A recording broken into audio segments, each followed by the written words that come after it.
നമ്മുടെ പുതിയൊരു വീഡിയോയിലേക്ക് സ്വാഗതം. അപ്പോൾ ഇന്ന് രാവിലെ നമ്മൾ ചെറിയൊരു വ്ലോഗൊക്കെയാണ് എടുക്കാൻ പോണേ. ഇപ്പം കഞ്ഞി തന്നെ കളിക്കുന്നുണ്ട്. ഇതുണ്ടോ, കഞ്ഞി രാവിലെ അടുത്തിട്ടു. അതിന് ശേഷം കറിയുടെ കാര്യങ്ങളൊക്കെ നോക്കണം. പിന്നെ ബ്രേക്ക്ഫാസ്റ്റ് എന്തെങ്കിലും ഉണ്ടാക്കണം. അപ്പോൾ അതെന്താണെന്ന് ആലോചിച്ചുകൊണ്ടിരിക്കുകയാണ്. പിന്നെ എൻ്റെ കറി വെക്കാനായിട്ട് ഇടിഞ്ചക്ക എടുത്തിട്ട് ഇടിഞ്ചക്ക ഞാൻ കാണിച്ചു തരാവേ. ഇതുണ്ടോ, ഇടിഞ്ചക്ക തോരൻ വെക്കാനായിട്ട്.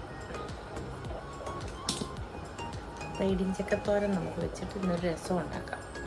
പിന്നെ ഇന്നലത്തെ ചെമ്മീനച്ചാറ് ഇരിപ്പുണ്ട്, അത് ചോറിന് കൊടുത്തുവിടാം. പിന്നെ എന്തെങ്കിലും ബ്രേക്ക്ഫാസ്റ്റ് ഉണ്ടാക്കണം, അതെന്താണെന്ന് നോക്കിയിട്ട് പറയാവേ. അപ്പോൾ തന്നെ നമ്മുടെ ഇടിഞ്ചക്ക നമുക്ക് അരിഞ്ഞേക്കാം.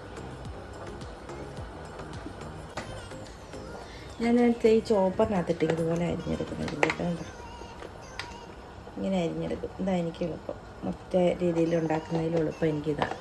നമ്മൾ ഒത്തിരി കുഴഞ്ഞു പോകത്തില്ല, നല്ലതായിട്ട് കിടക്കുവേ. അപ്പം ഞാനിങ്ങനെ സാധാരണയായിട്ട് ഇടിഞ്ചക്കയുടെ തൊലിയെല്ലാം കളഞ്ഞിട്ട് ഇങ്ങനെ എടുക്കും. ചോപ്പറില്ലെങ്കിൽ നമുക്ക് കൈ കൊണ്ടാണെങ്കിലും അരിഞ്ഞെടുക്കാം കേട്ടോ.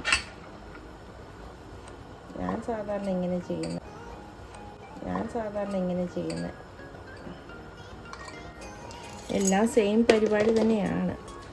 മറ്റേത് നമ്മൾ ചതയ്ക്കാനൊക്കെ നിൽക്കണ്ടേ, പിന്നെ ആവിക്ക് വേവിക്കണം. ഇത് ഞാൻ ഇങ്ങനെ അങ്ങോട്ട് അരിഞ്ഞിട്ടിട്ട് ചോപ്പറിനകത്തിട്ടിട്ട് നല്ലതായിട്ട് ചോപ്പ് ചെയ്തെടുക്കും.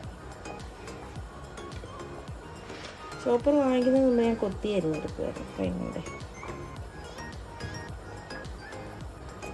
ഒരു ദിവസം പകുതി എടുത്തുള്ളൂ, പകുതി ഉപയോഗിക്കുന്നു. പകുതി എന്തെങ്കിലും വെക്കാമെന്ന് വിചാരിച്ചു.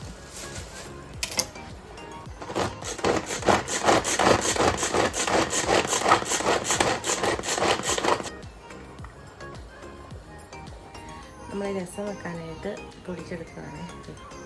ജീരകം, ഉലുവ, പിന്നെ കുരുമുളക്, പച്ചമല്ലിയും മുളകും എല്ലാം കൂടെ പൊടിച്ചെടുക്കുക.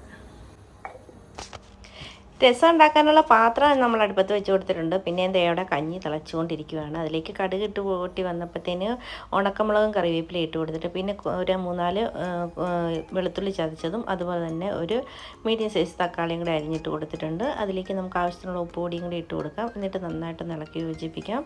അത് കഴിഞ്ഞിട്ട് നമ്മൾ പൊടിച്ച് വെച്ചിരിക്കുന്ന ഇതെല്ലാം കൂടെ നമുക്കിതിലേക്ക് ഇട്ട് കൊടുക്കാം. ഇട്ട് കൊടുത്തിട്ട് എല്ലാം കൂടെ നന്നായിട്ട് എണ്ണയ്ക്കകത്തിട്ടൊന്ന് മിക്സ് ചെയ്യണം. അതിന് ശേഷം നമുക്കിതിലേക്ക് കുറച്ച് കായപ്പൊടിയും കൂടെ ചേർത്ത് കൊടുക്കണം. എല്ലാം കൂടെ നന്നായിട്ടൊന്ന് യോജിപ്പിച്ച് പൊടികളെല്ലാം ഒന്ന് എണ്ണയ്ക്കകത്ത് കിടന്ന് തക്കാളി എല്ലാം കൂടെ ഒന്ന് മൂത്ത് വരുന്ന സമയത്ത് നമുക്കിതിലേക്ക് ആ ജാറ് കഴുകി കുറച്ച് വെള്ളവും കൂടി ഒഴിച്ചു കൊടുക്കാം. വെള്ളം ഒഴിച്ചു കൊടുത്ത് കഴിഞ്ഞിട്ട് പിന്നെ ഇതിലേക്ക് നമുക്ക് ആവശ്യത്തിനുള്ള വെള്ളം ചേർത്ത് കൊടുക്കാം. നമുക്ക് എത്രയാണോ രസം വേണ്ടത് അത്രയും വെള്ളം ഒഴിച്ചു കൊടുക്കാം. അതിനുശേഷം നന്നായിട്ടൊന്ന് മിക്സ് ചെയ്യാം. ഇനി ഇതിലേക്ക് ആവശ്യത്തിനുള്ള പുളിയും ഉപ്പും എല്ലാം ചേർത്ത് കൊടുക്കണം. അപ്പോൾ നേരത്തെ ഞാനൊരു നെല്ലിക്ക വലിപ്പത്തിലുള്ള പുളി വെള്ളത്തിലിട്ട് വെച്ചിട്ടുണ്ടായിരുന്നു, അത് കുതിർന്ന് വന്നിട്ടുണ്ട്. അത് നമ്മുടെ രസത്തിലേക്ക് ഒഴിച്ചു കൊടുക്കാം. അതിനുശേഷം ആവശ്യത്തിനുള്ള ഉപ്പും കൂടി ഇട്ടിട്ട് നമുക്ക് ഇതിൻ്റെ ഉപ്പും പുളിയൊക്കെ കറക്റ്റായോ നോക്കണം.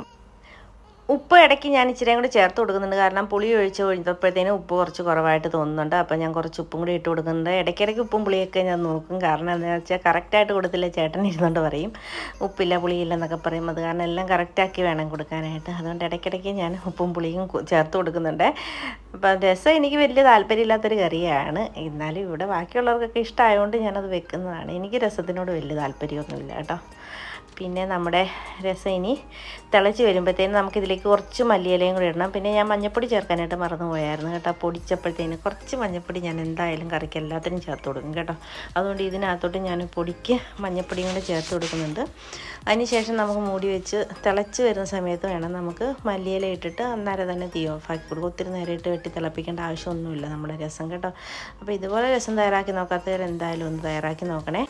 ഇനി ഇത് അടുപ്പിൽ നിന്നും വാങ്ങിയതിന് ശേഷം വേണം നമുക്ക് ഇടിഞ്ചക്ക തോരൻ വെക്കാനായിട്ട്. ഞാൻ ഇടിഞ്ചക്ക തോരൻ വെക്കാനായിട്ട് മിക്സിക്കകത്ത് ജാറിനകത്തിട്ട് ചതച്ചെടുത്തില്ല, ചോപ്പറിനകത്തിട്ട് തേങ്ങയും പച്ചമുളകും അതുപോലെ തന്നെ വെളുത്തുള്ളിയും എല്ലാം കൂടെ ഒന്ന് ചതച്ചെടുത്തിട്ടുണ്ട്. ഇനി അതിന് ചീൻചട്ടി വെച്ച് കൊടുത്തിട്ട് അതിലേക്ക് ആവശ്യത്തിനുള്ള വെളിച്ചെണ്ണ ഒഴിച്ച് കൊടുത്തിട്ട് ഇതിൻ്റെ കടുക് ഇട്ട് കൊടുത്തിട്ടുണ്ട്. കടുക് ഒന്ന് പൊട്ടി വരാനാകുമ്പോൾ നമ്മൾ കുറച്ച് ഉഴുന്നും കൂടി ഇതിലേക്ക് ഇട്ട് കൊടുക്കുന്നുണ്ട്. ഇനി 2 ഉണക്കമുളകും കുറച്ച് കറിവേപ്പിലയും കൂടി ഇട്ട് കൊടുത്തിട്ട് നമ്മൾ ചതച്ച് വെച്ചിരിക്കുന്ന നമ്മുടെ തേങ്ങയും പച്ചമുളകും എല്ലാം ഇല്ല, അതൊന്ന് ആദ്യം നമുക്ക് നമുക്ക് ഈ എണ്ണയ്ക്കകത്തോട്ട് ഇട്ട് കൊടുക്കാം. അതിന് ശേഷം ഇതിലേക്ക് ഞാനൊരു 1/2 ടീസ്പൂണോളം മഞ്ഞൾപ്പൊടിയും അതുപോലെ തന്നെ ഒരു 1/4 ടീസ്പൂണോളം ജീരകം പൊടിച്ചതും കൂടെ ചേർത്ത് കൊടുക്കുന്നുണ്ട്. അതും കൂടെ ചേർത്ത് കൊടുത്തിട്ട് എണ്ണയ്ക്കകത്തിട്ട് നന്നായിട്ട് ഇളക്കി യോജിപ്പിച്ചെടുക്കണം. ഈ പച്ചമുളകിൻ്റെ തേങ്ങയുടെയൊക്കെ പച്ചമണം ഒന്ന് മാറി വരുന്ന സമയത്ത് നമുക്കിതിലേക്ക് നമ്മൾ അരിഞ്ഞ് വെച്ചിരിക്കുന്ന ഇടിഞ്ചക്ക ചേർത്ത് കൊടുക്കണം. ഇടിഞ്ചക്ക ചേർത്ത് കൊടുത്തതിന് ശേഷം നമുക്കിത് നന്നായിട്ട് ഇളക്കി യോജിപ്പിച്ച് ആവശ്യത്തിനുള്ള ഉപ്പും കൂടി ഇട്ട് കൊടുക്കാം. ഇട്ട് കൊടുത്തിട്ട് പിന്നെ നമുക്ക് ഇതിലേക്ക് കൈവെള്ളമാണ് തളിച്ച് കൊടുക്കേണ്ടത്. കുറച്ച് കൈവെള്ളം തളിച്ച് കൊടുക്കണം. എന്നിട്ട് ആവിക്കാണ് ഇത് വേവിച്ചെടുക്കേണ്ടത്. അപ്പോൾ അടിപൊളി ടേസ്റ്റാണ് കേട്ടോ. നന്നായിട്ട് പൊടിപൊടാന്ന് കിടക്കുകയും ചെയ്ത് നല്ലൊരു രുചിയാണ് കഴിക്കാനായിട്ട് കേട്ടോ. ഇത് വെറുതെ നമുക്ക് ചായയുടെ കൂടെ കഴിക്കാനാണെങ്കിലും അടിപൊളി ടേസ്റ്റാണ്. കട്ടൻ കാപ്പിയുടെ കൂടെയൊക്കെ കഴിക്കാനായിട്ട് ആണെങ്കിലും അടിപൊളിയാണ് കേട്ടോ.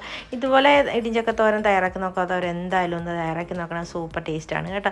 അപ്പോൾ എന്താ നമ്മൾ മൂടി വെച്ച് കൊടുക്കുന്നത് ആവിക്ക് വെന്ത് വരുമ്പോൾ നമ്മുടെ ഇടിഞ്ചക്ക തോരൻ റെഡിയായി വരും. ഇന്ന് പ്രത്യേകിച്ച് വേറെ കറിയൊന്നും ഉണ്ടാക്കിയിട്ടില്ല. ഇന്നലത്തെ ചെമ്മീനച്ചാറ് കുറച്ചിരിപ്പുണ്ട്, അതും കൂടെ കൂട്ടി കൊടുക്കാമെന്ന് വെച്ചു. പിന്നെ നമ്മൾ ബ്രേക്ക്ഫാസ്റ്റിന് ഗോതമ്പടയും കൂടെ ഉണ്ടാക്കുന്നുണ്ട്. ഇത്രയാണ് ഇന്നത്തെ നമ്മളുടെ വിശേഷങ്ങൾ.